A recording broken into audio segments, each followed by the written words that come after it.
Io quello che posso dire è che domani stesso mi attiverò di nuovo per presentare una nuova interrogazione per vedere che cosa ufficialmente a che cosa rispondono per quanto riguarda questo piano di smantellamento di parte dei binari. Contemporaneamente chiederò un'immediata convocazione dell'assessore e del rappresentante di RFI in Sicilia presso la commissione, la quarta commissione a territorio e ambiente che si occupa di trasporto, di cui fortunatamente sono componente. Ne abbiamo già fatte diverse, ma questa è l'ennesima prova. Chiederò anche se il sindaco è disponibile che venga a partecipare a questa commissione, anche il sindaco in rappresentanza del comune di Comiso, e quindi porremo il problema ufficialmente e con forza all'attenzione dei competenti organi regionali e speriamo ancora una volta di sbloccare. Però è chiaro che poi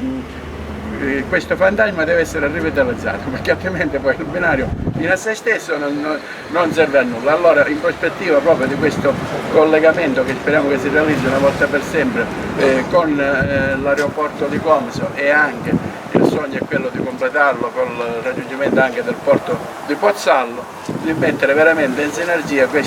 le infrastrutture della nostra provincia che ad oggi sono purtroppo intanto un piano di sviluppo che venga proprio dal governo regionale, cosa che in questo momento non c'è, quindi inviterò personalmente la commissione a venire qua a Comiso, perché forse non si rendono conto dei collegamenti, quindi è giusto che si facciano la strada da Palermo a Ragusa e poi almeno potenziare e mantenere quello che già abbiamo, perché ripeto, abbiamo un porto, abbiamo l'aeroporto, però i turisti arrivano e non sanno come spostarsi, quindi invece di potenziare i collegamenti che abbiamo iniziano a tagliarli e questo non va bene, quindi presenterò l'ennesima interrogazione su questa cosa e spero che mi rispondano non fra 3 anni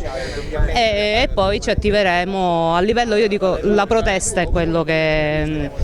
smuove le coscienze forse, quindi più che l'atto parlamentare, nel momento in cui verranno a smantellare i binari facciamoci trovare qui e facciamo sentire la nostra voce.